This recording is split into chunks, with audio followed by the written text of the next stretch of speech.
Mengejutkan, Ganjar dibuang Puan. Andika Perkasa berlabuh di PDIP. Ini balasan Ganjar. Menurut Denny Siregar, Ganjar Pranowo adalah kader terbaik PDIP yang sangat potensial untuk pemilihan umum pemilu 2024. Maka ia mengingatkan, jangan sampai Gubernur Jawa Tengah itu dilamar oleh partai politik lain.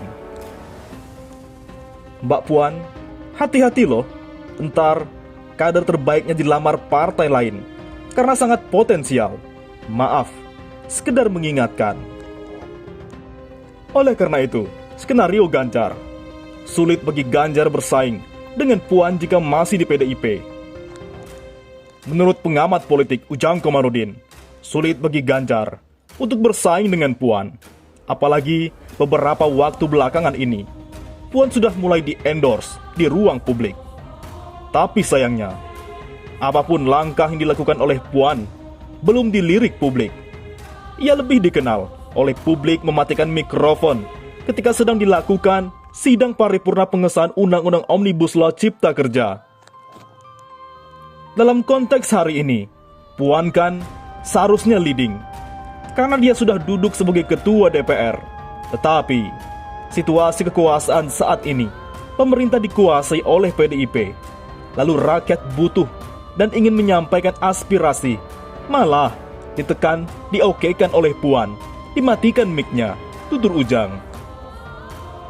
Puan di satu sisi, malah selalu mendukung apapun yang disodorkan oleh pemerintah, mulai dari revisi Undang-Undang KPK hingga pengesahan Undang-Undang Cipta Kerja. Ini kan menjadi catatan rakyat dan mereka menyayangkan. Untuk apa memiliki wakil rakyat tapi aspirasinya tidak pernah didengar, ujarnya. Prediksi Ujang Komarudin, Ganjar akan tetap berupaya untuk menaikkan elektabilitas hingga mendekati Pilpres 2024, meski tahu tidak disukai oleh elit PDIP. Bila elektabilitasnya terus tinggi, maka bukannya tidak mungkin ia akan dipinang oleh partai lain jelang Pilpres. Sebelumnya, Ketua PDIP Jateng Bambang Wuryanto menilai Ganjar tak diundang karena sudah kelewatan dan sok pintar. Di sini, Ganjar nampaknya terang-terangan dilecehkan. Ganjar tidak diundang karena dia sudah kelewatan. Bila kamu pintar, jangan sok pintar, kata Bambang melalui siaran pers. PDIP ketakutan. Bambang secara terang-terangan menilai Ganjar Pranowo telah terlalu berambisi maju pada Pilpres 2024 sehingga meninggalkan norma kepartaian. PDIP, Puan ketakutan dengan manuver Ganjar. Seperti dilihat, mereka marah. Hal ini ditengarai dengan tingginya intensitas Ganjar di media sosial dan media massa. Bahkan Ganjar sampai rela menjadi host di YouTube-nya. Padahal, hal serupa tak dilakukan oleh kader PDIP lain yang juga berpotensi untuk nyapres. PDIP, Puan ngamuk karena elektabilitas Ganjar saat ini. Mereka pikir hanya terdongkrak dari pemberitaan dan medsos. Hal itu mudah dikalahkan dalam pertarungan secara real. Tapi menurut Ganjar, yang penting elektabilitas naik. Karir politik harus setinggi mungkin sampai menjadi presiden. Di lain sisi, Andika Perkasa mulai dilirik PDIP. Andika Perkasa akan berlabuh di PDIP. Menuju Pilpres 2024, meredupnya sosok berlatar belakang militer seperti Jenderal Gatot Nurmantio dan Muldoko. Karena berbagai intrik, agaknya menguatkan Jenderal TNI Andika Perkasa untuk mendobrak sebagai kuda hitam. Lantas, sejauh mana peluang memimpin negeri? Beragam hasil survei mengenai gambaran elektabilitas calon presiden Capres 2024 kembali hadir baru-baru ini. Publik pun agaknya harus membiasakan diri akan kehadiran secara berkala kalkulasi statistik tersebut. paling tidak. Hingga dapat dipastikan, peta politik yang fix di Pesta Demokrasi 2024 mendatang. New Indonesia Research and Consulting, Indikator Politik Indonesia, IP, dan Litbang Kompas menjadi dua lembaga teranyar yang merilis hasil survei versi masing-masing. Masih tak jauh berbeda, tiga besar capres dengan elektabilitas terbaik dalam survei IP tersebut. Berturut-turut ialah Ganjar Pranowo, Anies Baswedan, dan Prabowo Subianto. Sementara tiga besar hasil Litbang Kompas berkebalikan dari IP, yakni Prabowo, Anies, dan Ganjar. Sementara konfigurasi klasemen Capres 2024 berdasarkan survei New Indonesia Research and Consulting agak sedikit berbeda, yakni dengan menempatkan Ganjar Pranowo, Prabowo, dan Ridwan Kamil di tiga besar. Empat nama itu beserta nama-nama lain di bawahnya kerap dipadu-padankan sebagai formula capres-cawapres yang paling oke berdasarkan analisa kekuatannya masing-masing. Namun, mungkinkah Andika Perkasa menjadi Panglima? Peluang Andika Perkasa dinilai tidak terlalu besar jadi Panglima TNI. Desember tahun depan, kurang dari setahun Andika akan pensiun. Secara bergiliran, selanjutnya Panglima TNI dari Angkatan Laut. KSAL Yudo Margono punya waktu 2 tahun sebelum pensiun jika terpilih. Andika dikejar waktu. Peluang besar jika pergantian terjadi di pertengahan tahun. Namun, tidak lazim Panglima TNI diganti jauh sebelum pensiun. Namun, jika pergantian dilakukan setelah pertengahan tahun depan, walaupun peluang Andika tidak tertutup, peluang KSAL Yudo Margono juga akan menguat. Di lain sisi, frekuensi survei Capres 2024 yang begitu intens sejak dini tampaknya menjadi persoalan tersendiri.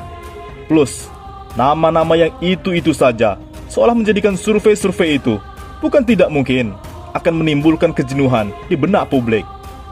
Terbukanya peluang mencapai titik jenuh tersebut membuat nama alternatif agaknya akan menjadi semacam oase di padang pasir.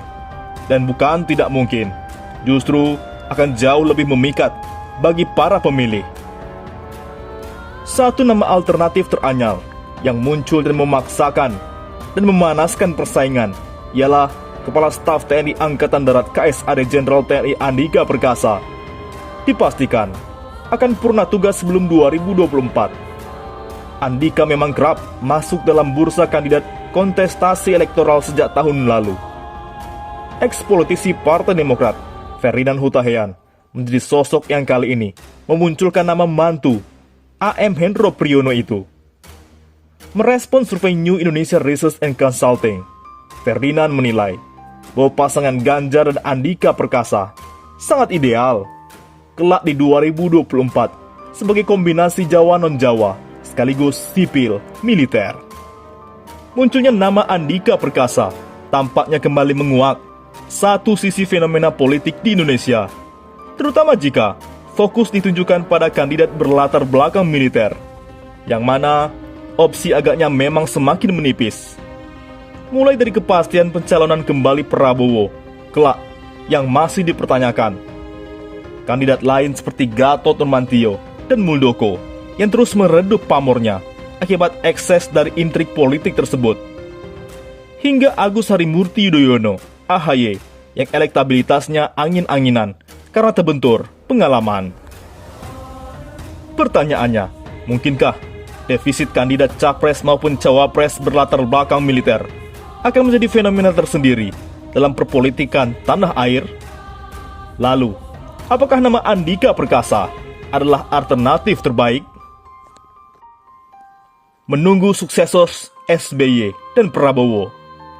Setelah reformasi, ada beberapa nama dengan pengalaman militer yang bertarung sebagai capres atau cawapres di Indonesia. Wiranto, Agung Gumelar, Prabowo Subianto, hingga Susilo Bambang Yudhoyono SBY menjadi abituren angkatan bersenjata yang mampu bersaing untuk menjadi RI 1 ataupun RI 2. Khusus nama terakhir, yang juga sukses menjadi presiden di tahun 2004 hingga 2014, seolah membubuhkan rekam jejak keteladanan bagi mereka yang berasal dari Barat untuk memimpin negara. Keteladanan yang sebelumnya terakumulasi dari sepak terjang SBY sebagai sosok yang dapat dikategorikan sebagai military maverick. Peneliti dari S. Rajat 6 School of International Studies RSIS, Adi Priyamariski, menyebutkan konsep military maverick dalam publikasinya yang berjudul Military Reform and Military Maverick. Berbeda dengan saat ini, di mana sejumlah purnawirawan jenderal seolah tampak kesulitan berbaur dengan irama politik untuk dapat menjadi sosok prominent dalam konstelasi persaingan ataupun perbuatan keputusan level tertinggi. Namun, tak dapat dipungkiri, ihwal yang mungkin membuat SBY, Wiranto, Agung Gumelar, dan Prabowo Subianto dapat bersaing dan diperhitungkan ialah dampak dari peran aktif perwira tinggi ABRI dalam politik dan pemerintahan di Orde Baru. Sebuah hal yang tak dialami para jenderal TNI saat ini, di samping faktor modal dan logistik politik inheren yang mereka punya. Oleh karena itu, munculnya nama Andika Perkasa sungguhnya cukup menarik sebagai kuda hitam, bahkan sebagai Capres 2024. Yang jika kita lihat dari sejumlah sisi lebih menjanjikan dibandingkan dengan Gatot Nurmantio, Muldoko, atau AHY. Benarkah demikian? Andika Perkasa, apakah ini solusi dari PDIP? Pop karisma, sebuah karakteristik yang agaknya menjadi keunggulan dari Andika Perkasa.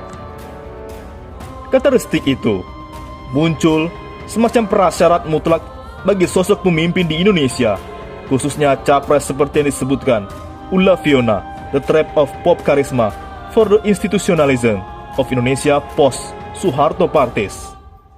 Dalam publikasi tersebut, pop karisma didefinisikan sebagai karisma yang bergantung pada popularitas dan kandidat-kandidat telegenik yang secara sosial memiliki daya tarik bagi pemilih.